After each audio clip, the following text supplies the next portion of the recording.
Betapa indahnya perjamuan kudus, betapa indahnya saat kami menyambutmu, betapa indahnya kehadiranmu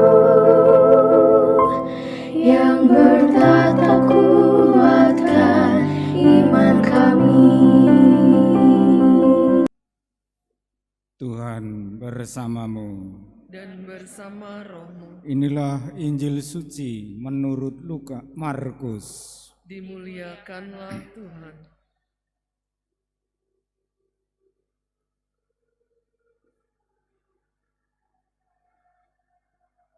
Pada suatu hari Yesus berangkat meneruskan perjalanannya.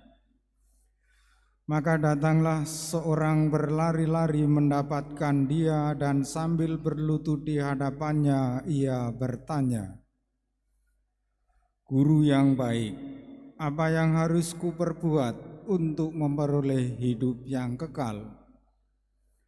Yesus berkata kepadanya, "Mengapa engkau katakan aku baik? Tak seorang pun yang baik selain Allah. Engkau tentu mengetahui segala perintah Allah. Jangan membunuh, jangan berzina, jangan mencuri, jangan mengucapkan saksi dusta, dan jangan mengurangi hak orang. Hormatilah ayahmu dan ibumu." Kata orang itu kepada Yesus, "Guru, semuanya itu telah kuturuti sejak masa mudaku." Tetapi Yesus memandang dia dan menaruh kasih kepadanya, lalu berkata kepadanya, "Hanya satu lagi kekuranganmu. Pergilah, jualah apa yang kau miliki dan berikanlah itu kepada orang-orang miskin, maka engkau akan memperoleh harta di surga. Kemudian datanglah kemari dan ikutilah aku." Mendengar perkataan Yesus, orang itu kecewa lalu pergi dengan sedih, sebab banyaklah hartanya. Lalu Yesus memandang murid-murid di sekelilingnya dan berkata kepada mereka, "Alangkah sulitnya orang yang kaya masuk ke dalam kerajaan Allah." Murid-murid tercengang mendengar perkataannya itu, tetapi Yesus menyambung lagi, "Anak-anakku, alangkah sulitnya masuk ke dalam kerajaan Allah. Lebih mudah seekor unta melewati lubang jarum daripada seorang kaya masuk ke dalam kerajaan Allah."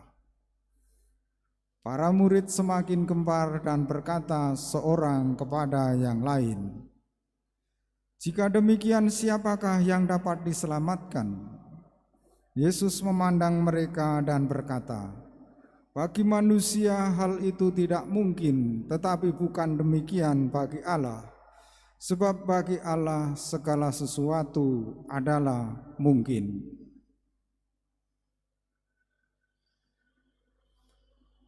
Demikianlah sabda Tuhan. Terpujilah Kristus.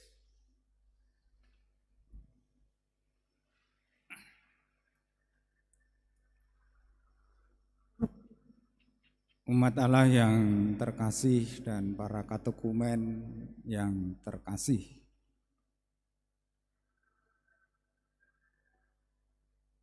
orang kaya dalam Injil tadi rasa-rasanya mewakili pertanyaan-pertanyaan umat manusia, khususnya pertanyaan kita orang beriman. Apa yang harus diperbuat untuk memperoleh hidup yang kekal? Kita ini orang-orang yang kaya, punya segalanya, kesehatan, kesempatan, waktu, juga harta. Mungkin kita juga telah menjadi orang yang baik, tidak membunuh, tidak berzina, tidak mencuri, tidak mengucapkan saksi dusta, tidak melanggar hak asasi orang lain, dan kita telah menghormati ayah dan ibu kita terus-menerus. Meskipun begitu, ada selalu pertanyaan yang harus dijawab dengan pasti. Apa yang harus dilakukan untuk memperoleh hidup yang kekal? Kalau kita jawabannya jelas terang benderang, untuk memperoleh hidup yang kekal adalah mengimani Yesus.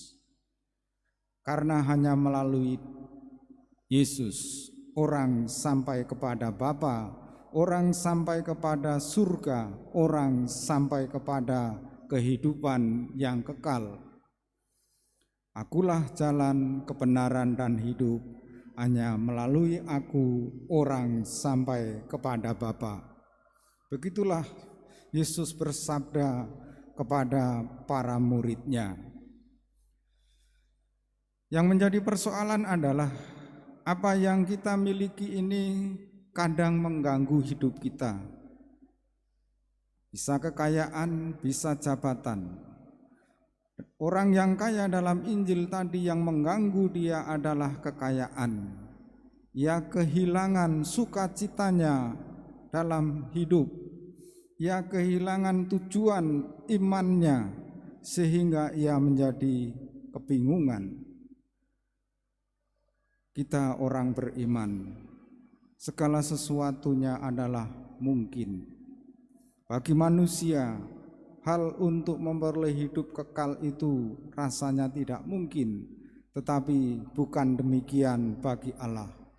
Sebab bagi Allah segala sesuatunya adalah mungkin. Karena kita mendambakan hidup yang kekal, mari kita gunakan sarana-sarana di dunia, kekayaan, kesempatan, juga jabatan yang kita miliki untuk mengabdi Allah dan sesama.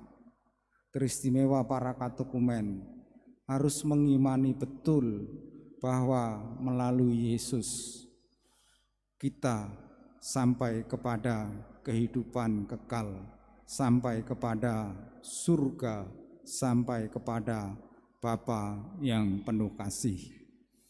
Maka dengan persiapan yang masih ada, kalau nanti keadaan baik, mudah-mudahan bisa dibaptis pada malam Paskah.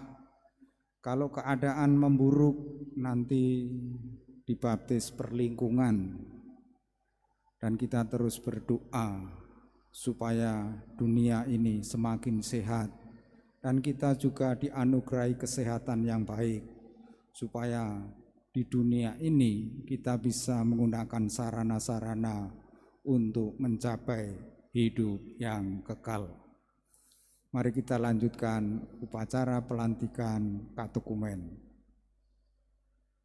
Betapa indahnya